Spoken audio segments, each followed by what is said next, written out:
네, 오늘 저는 소공동에 위치한 롯데호텔 뷔페 라세네에 왔습니다. 제가 최근에 올렸던 바이킹 서프 영상에서 인당 12만원 줄 거면 차라리 호텔 뷔페 가겠다라는 말이 너무 많아서 회사랑이 서울 3대 뷔페 중 하나인 라세네에 왔습니다. 과연 이곳이 비슷한 가격 대비 훨씬 더 나을지 한번 보도록 하겠습니다. 그럼 같이 보시죠.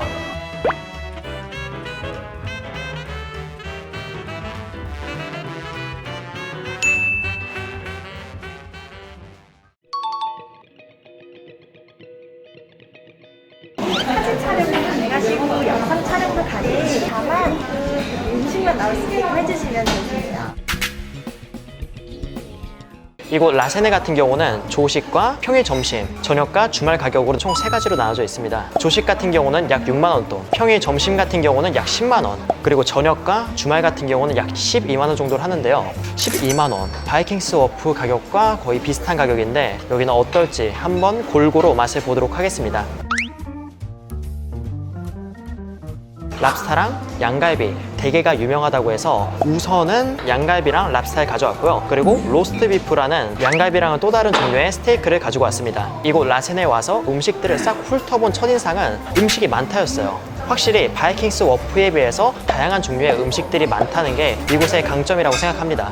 자, 우선 첫 번째는 랍스타 구이를 먼저 맛보겠습니다. 바이킹스 워프 같은 경우는 랍스타 찜이었는데 이곳은 랍스터 구이입니다. 그리고 구이는 한 번에 여러 개 굽다 보니까 사람들이 몰려도 못 가져가거나 오래 기다려야 되거나 그런 건 없었어요. 근데 제가 여기 오기 전에 블로그를 보니까 주말이나 사람이 많을 때에는 좀 기다리시는 경우도 있다고 합니다. 이렇게 해서 지금 껍질과 살을 분리했는데요. 랍스타 크기 같은 경우는 바이킹스 워프에서 먹었던 랍스타랑 비슷하다고 생각합니다. 다른 점이 있다면 이곳의 랍스타는 버터에다가 굽고 소금과 후추 간을 살짝 했습니다.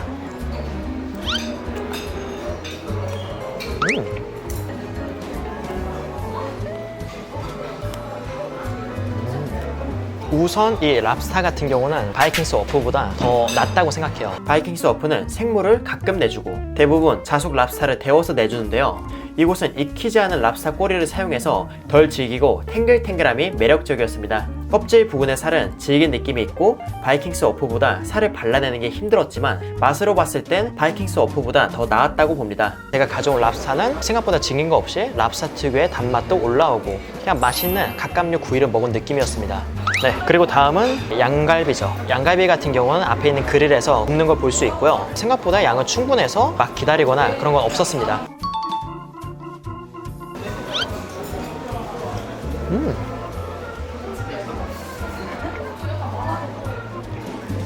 우선 생각보다 질기거나 그런 거 없었습니다. 근데 고기 자체가 상당히 밀도감이 있어서 다소 씹는 게 있는 조금 묵직한 스테이크를 먹었다는 생각이 들었고요. 그리고 구우면서 버터를 계속 바르나 봐요. 버터 자체의 향이 생각보다 강하게 올라옵니다. 개인적으로 느끼한 걸 잘 못 먹는 저는 이걸 먹으면서 김치 먹고 싶다 라는 생각이 들었습니다. 그리고 이곳은 음료수가 따로 제공이 안 돼요. 차나 커피 같은 경우는 추가 비용 없이 마실 수 있지만 콜라 같은 그런 탄산 음료는 추가 비용을 내고 마셔야 된다고 합니다. 콜라 비용이 조금 저렴하면은 먹을 수 있겠지 라고 생각하겠는데 콜라가 8,000원. 그렇다고 해서 뭐 1.25리터짜리 주시는 것도 아니고요. 그냥 콜라 아마 작은 걸 주는 것 같은데 8,000원.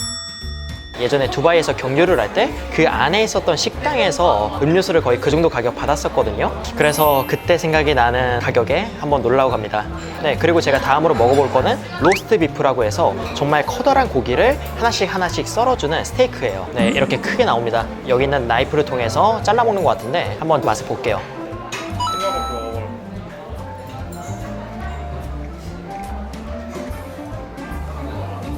그냥 먹었을 때에는 막 고기가 엄청 질기다 그런 건 아니고 조금은 목이 맥히는 그런 게 상당히 밀도감 있고 기름기가 적은 소고기였습니다. 그리고 로스트 비프라는 말처럼 약간의 훈연향이 고기 전체에 배어 있어요. 그리고 로스트 비프에 기름기가 많은 부위도 있다고 하는데요. 이 부위는 부드럽고 강한 기름짐이 있다는데 주문할 때 기름이 많은 부위도 요청해서 입에 맞는 식사를 하시면 좋을 것 같습니다.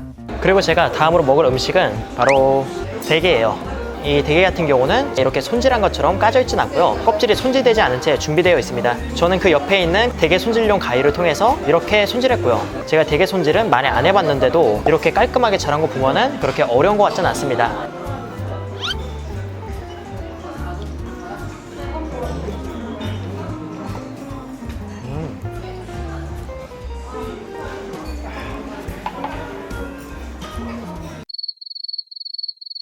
우선 이 대게 같은 경우는 저처럼 이렇게 한 번에 3개를 먹지 않으셨으면 좋겠어요. 그 정도로 맛있는 대게가 아니었습니다. 다른 블로그 리뷰를 보면은 이 게가 차고 다소 푸석푸석하다고 했어요. 그 리뷰가 맞습니다. 게는 생각보다 차가운 편이지만 그래도 불쾌감이 있는 정도는 아니었어요. 하지만 문제는 이 대게 자체의 육즙이 다 빠지고 다소 푸석푸석하고 단맛이 정말 연해진 대게였다는 거. 굳이 안 먹었으면은 약 12만 원을 내고 여기 있는 음식을 다 먹어봐야지 라고 하더라도 이 대게만큼은 그냥 드시지 않았으면 좋겠습니다. 딱 예쁘게 깠을 때가 제일 행복했었던 대게였다고 생각합니다. 그리고 제가 다음으로 먹을 거는 제가 제일 좋아하는 음식이죠. 회랑 초밥. 이곳 같은 경우는 회랑 초밥 코너가 따로 있었거든요. 거기에 요리사분이 각각 계셔서 앞에 있는 모형을 보고 원하는 걸 주문하는 형식이었습니다. 우선 저는 그 초밥 코너에서 초밥 2개를 주문했습니다. 제가 주문한 초밥 중 하나는 농어초밥. 일반 뷔페에선 보기 힘든 농어초밥인데요. 초밥은 회도 적당히 두께감 있고 밥은 작은 편이고요. 안에 와사비는 생와사비가 들어가 있는데 한번 맛을 볼게요.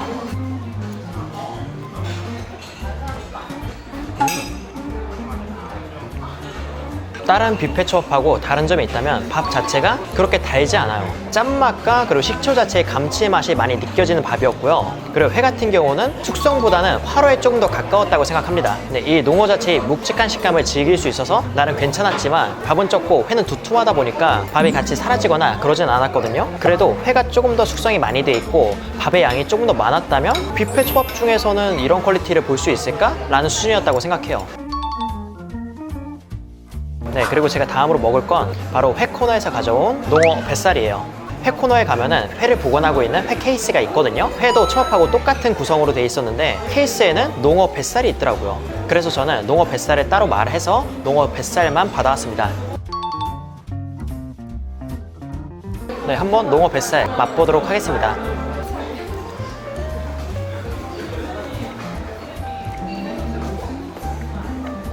네, 이 농어 뱃살 같은 경우는 아까 전에 먹었었던 농어 등살 초밥보다는 조금 더 숙성이 되어 있었습니다. 아마도 손질을 하고 보관하는 과정에서 회 면적이 얇다 보니까 등살보다 조금 더 숙성이 된 것 같아요. 네, 일단 먹었을 때에는 특별하게 비린내가 난다거나 그런 거 없이 정말 깔끔합니다.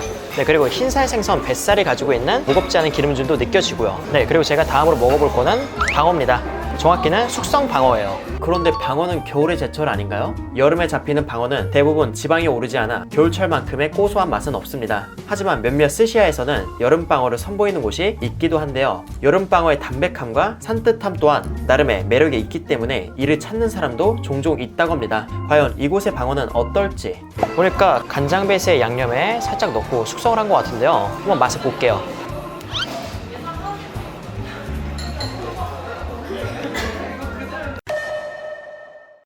일단 냄새만 맡았을 때에는 간장 냄새만 나요. 네, 그래서 별 걱정 없이 그냥 먹었는데요. 굉장히 비린내가 강하게 올라왔습니다. 불구사 생선에서 날 수 있는 비린내인데요. 근데 그 냄새보다 조금 더 거부감이 있었다고 생각해요. 고등어 초절임도 숙성이 많이 되면 비린내가 날 수 있습니다.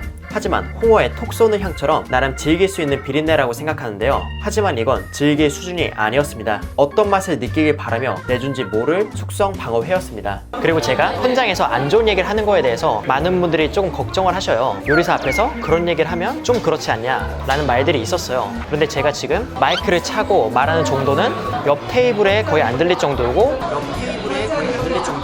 다른 테이블에서 말하는 것보다 오히려 작은 수준이에요. 그런 점 때문에 직원분이나 요리하시는 분이 제가 말하는 걸 듣는 거는 상당히 어렵습니다. 저도 이런 부분에 대해서 고민을 많이 했습니다. 그래도 현장에서 먹는 느낌을 바로 전달하는 게 제일 낫다고 생각해서 이런 리뷰를 하고 있는데요. 그래도 상황상 유튜브 촬영이 업장의 분위기를 깨거나 요리하시는 분께 얘기가 들릴 것 같으면 상황에 따라서 나레이션으로 이야기를 담고 있습니다. 더 쉽고 편한 방식도 있지만 현장감과 먹은 직후의 맛을 바로 전하고 싶기에 현 상황에서 더 나은 영상을 찍을 수 있도록 최선을 다하겠습니다.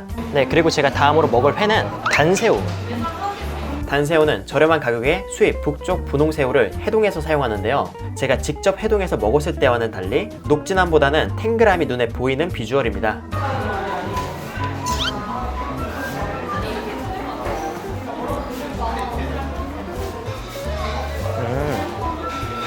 이 단새우는 우리가 일식집에서 먹는 완전 녹진하고 단맛이 강한 새우랑은 다른 느낌입니다.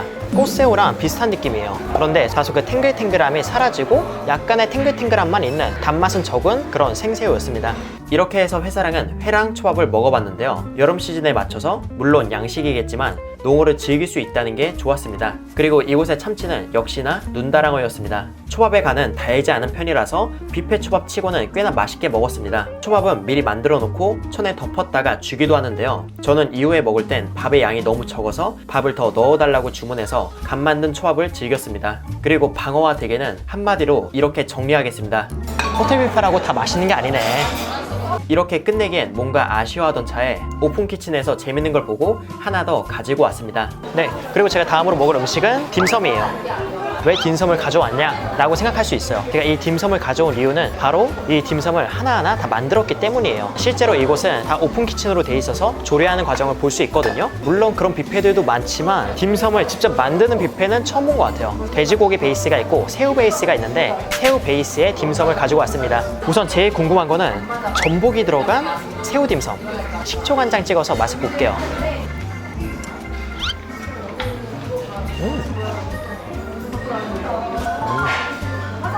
지금 제가 여기서 먹은 음식 중에서 제일 만족스러운 건 바로 이 전복 새우 딤섬인 것 같습니다. 이 딤섬 피 안에 재료들의 향이 생각보다 풍성해서 좋았고요. 새우의 탱글탱글한 질감도 좋고, 그리고 찐 전복에 살짝 탄력이 있으면서 부드러운 식감을 같이 느낄 수 있어서 개인적으로 제일 맛있었던 음식이었다고 생각합니다. 살짝 홍콩식 특유의 향이 있긴 하지만 그래도 저는 개인적으로 취향에 맞았습니다.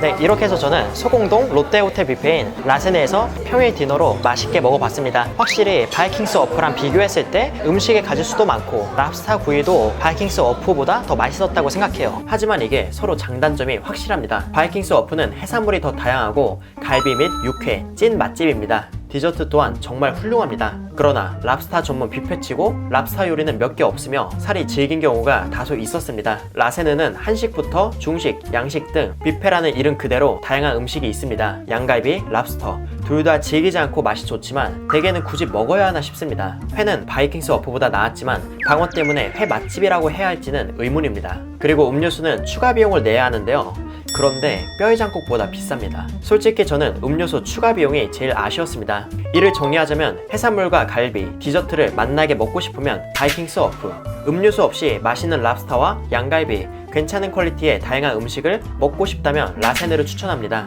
저는 솔직히 라세네를 12만원 다 주고 또 가지는 않을 것 같습니다. 휴가 나온 동생에게 어땠는지 물어보니 맛있기는 한데 12만원의 값어치를 했는지는 잘 모르겠다고 합니다. 동생은 보노보노 삼성점이 가격 대비 훨씬 더 좋았다고 합니다. 서울 3대 뷔페라는 타이틀치고는 아쉬웠다고 생각했습니다. 이렇게 해서 회사랑은 인사드리도록 하겠습니다. 그럼 여러분들 안녕.